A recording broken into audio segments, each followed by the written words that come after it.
What's happening, gang? You are live back. This is The Secret Stash. I'm your host, Jesse Ibanez, flanked by my man, Jeremy Beck, co-founder of the GreenHouse Group, mortgage planner extraordinaire, hanging out with us right now, doing a little mid-year real estate roundup. We need like a little sound effect, like "hoo-ka!" Yeah, that's an official title. You know, like little roundup style, right? Because it's halfway over. In real estate, really, that means it's really almost 3/4 of the way over because things happen in a lag. And it seems as though the conversation du jour is it too late to buy and is it too late to sell? How in the world could those both be happening at the same time? I love that conversation. Well, that's why we got expert local panelist in the house, Jeremy Beck, to help us walk through some of these questions that buyers and sellers seem to be asking now. But before I go any further, Jer, would you allow me to do a little happy birthday song to my beautiful wife, who's nice enough to allow me to share myself with you. Dang. And Stash Nation. Yeah. Rather than, massaging her feet Sure. and getting her There's time for that and lunch later. and stuff like that. A big, huge happy birthday. Happy birthday. To my wife. I love you, Andrea. You are amazing. And I appreciate you. You've given me so much richness in my life. And I'm grateful that you were born. Wow. How about that? That's beautiful. That's beautiful. Is that a little tear I see in your cheek? For radio, it's a tear. That just happened. Wonderful. Hey, and segue. I mean, how do you just segue from that right over into, real estate markets? Well, that's what we do. Because you know what, Jared? We're professionals. Yeah. So sellers. This is not really your game, or is it? Because a lot of sellers right now are trying to do what? Sure. Then they're going to buy. It's not like you're selling and living on the streets. You got to go somewhere, right? Or moving to Antarctica. In with the parents. Yeah. So there are some other options, but the truth is most people want to sell than buy. And I think when you say people are resistant to sell, they're not only talking about price point, but they're talking about their next move. Yeah, and so is there any trepidation that happens to sort of follow when you consider like that macro-ness of that? It's hard enough, could you imagine, to consider actually having to just sell? Sure. Or even harder, therefore, to consider to just buy. Right. So no, let's play with fire. Let's do both of them at the same time. Yeah. How about it's that a for some integrated crazy complexity? idea. Right. Yeah, and most people have a lot of, I think, resistance around it. So the first thought is no one's going to go and put themselves through that unless they can find enough teeth in the conversation to say, now is the right time for me to actually sell. Yeah. Right? So I wonder if this sort of plays on the point. Is it too late to buy or sell? Well, if evidence supports this, you can see that there are a lot of sellers that are doing just this. Sure. So, there's the old adage, I think Warren Buffett said this, or maybe he quoted it from I got it from Buffett, which is always follow the money. Okay. Right? And so if the sellers are following the money, it might be a good indication back for the buyers riding the fence too. This is what the sellers are doing right now. They're noticing that they can get a nice draw for their house, but they're also noticing that it is still an amazing time to leverage that to actually to move up, you might say. Sure. And to buy something maybe to fit their expanding home, or maybe get into the neighborhood. They retired out of their first time condo that they got and they want to move into a single family, whatever the case may be. So you have to know that there's enough teeth in the conversation to begin with. So here's a little stat to start this conversation off with. The bust took out the knees, Nancy Kerrigan style, out of all the home prices, right? Nancy Kerrigan style. You heard that here, brother. You just tried to work that one right in and move past? It did, too. It seamlessly. Yeah. Steve nodded his head from the engineering room. Yeah. He knows what's up. He walks with a limp, so he might know. But that's just his gangster role, though. That's different. We dropped off, and I would say in some parts of the county it felt like 50%, but overall the stat says 5. So as an aggregate, 5 down. The recovery to date right now has us actually at 5.1. Okay. So what's that tell you?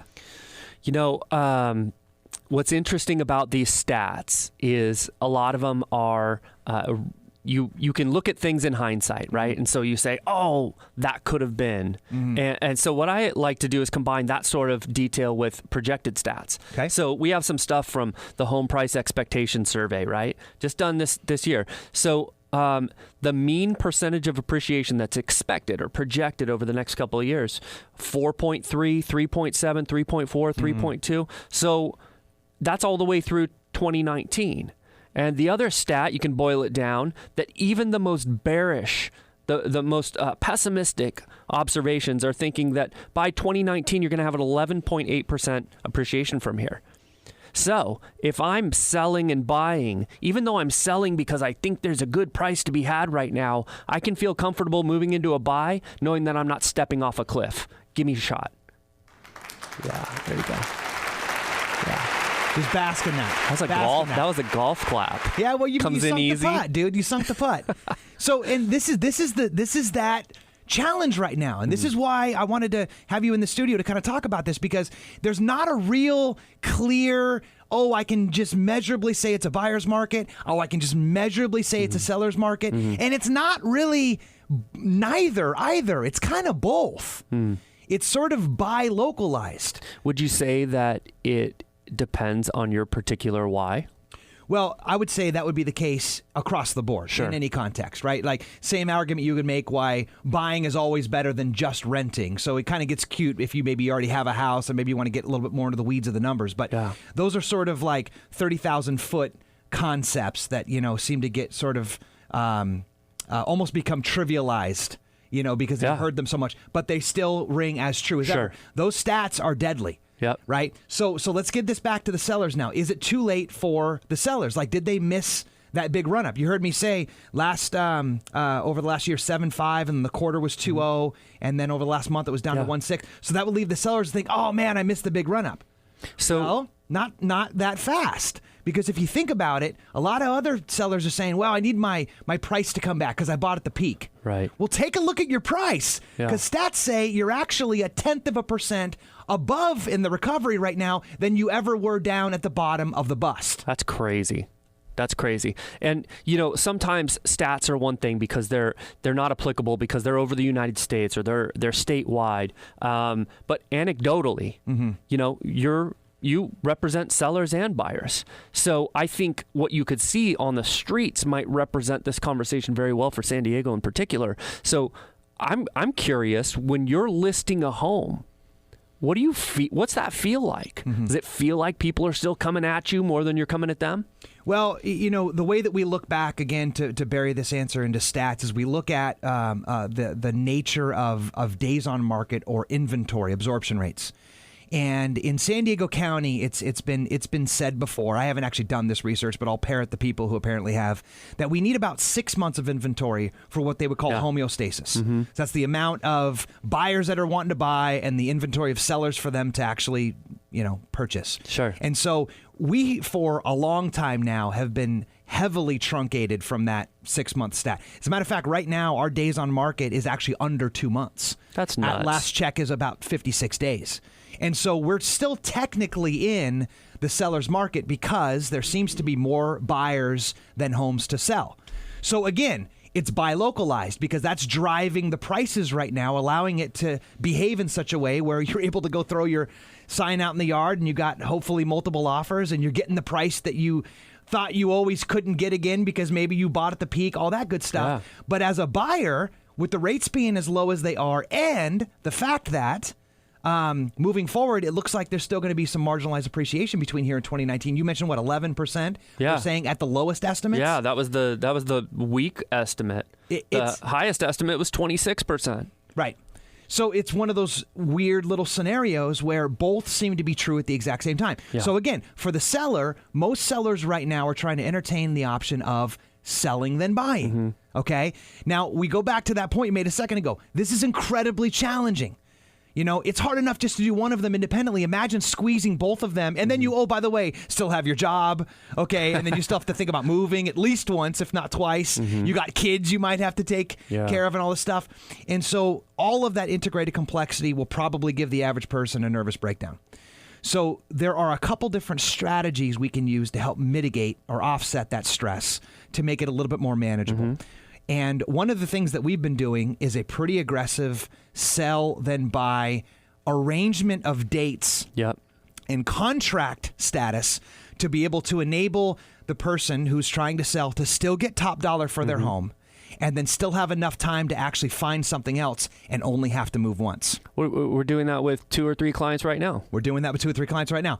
And it doesn't make it any easier per se, because you still got the 2 transactions you're dealing with. So there's a lot of, but what it does though, the hardest part about that whole thing, because you're always going to have 2 transactions regardless of how they're spread. The hardest part is the in-between status of whether you have to actually take all your stuff, go put it somewhere else, totally change addresses, completely move, and then go and do that right over again. And that's really where life gets incredibly, it's almost too much, right? And so there's a way that we've got it where we can actually have it to where you don't have to reduce the price of your home. You can still get top dollar for yourself, because you know how that works. Any integrated complexity, what does that mean? It just means less price. You're giving up something. Exactly. It means you're giving up something in the price, right? So you still get top dollar. You don't overcomplicate things for the buyer or the suitor of your home, and then you still gives you enough time to be able to only have to move once and then close escrow on your second one while you're still in the home that you sold.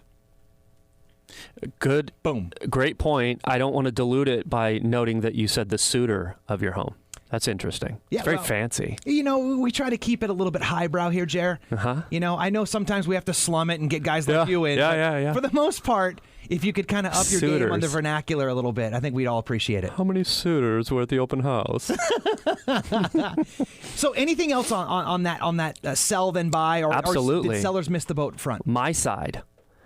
Mortgage plan. Yeah. Right? So I have this conversation maybe even before you do sometimes when someone calls me. One of my clients, Kim, just recently called me. She said, I want to buy another house, but I need to do the math first.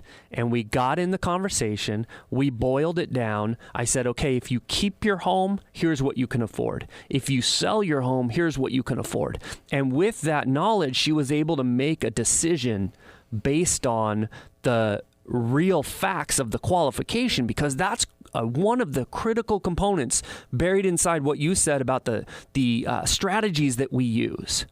If we've got some numbers tricks, we can be much more effective in that conversation.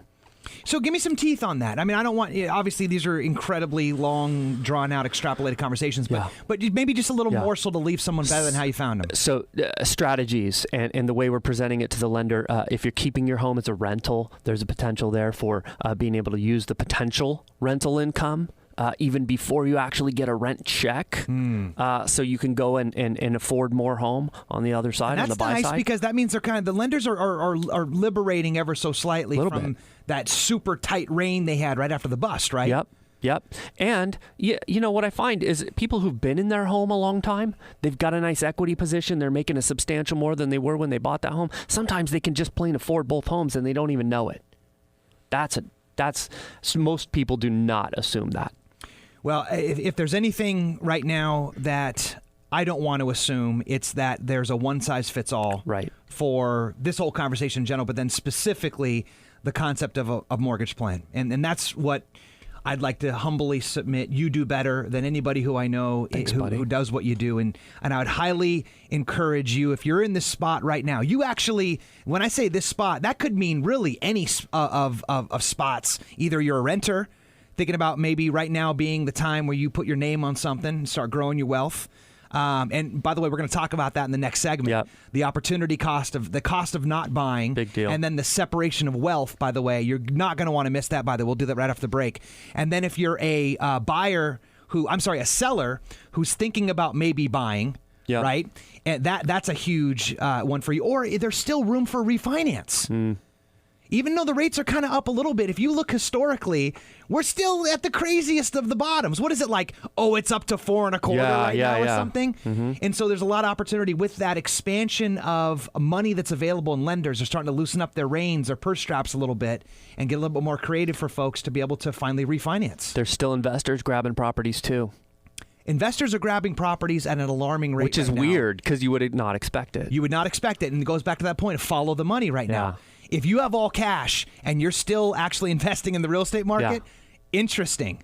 Interesting for the folks like the rest of us who still need to borrow. So that's why you need to get yourself in a conversation with Jeremy, and that's why you need a mortgage plan. You can call him directly. He's over at the GreenHouse. He'll be actually back down there in 30 minutes after the show at 858-863-0261. Again, his name's Jeremy, back at 858-863-0261. And by the way, sellers, if you want to consider this conversation also, go ahead and ask me for a free copy of my book. It's Fresh Start for Homeowners, and you can get that simply by going to our website at thegreenhousegroupinc.com. Coming up, we're going to get a little deeper into these weeds right now. We maybe 30,000 footed this thing from the beginning, more conceptually. Now we're going to get deep into the numbers. And renters and buyers, you are not going to want to miss this. We'll be right back.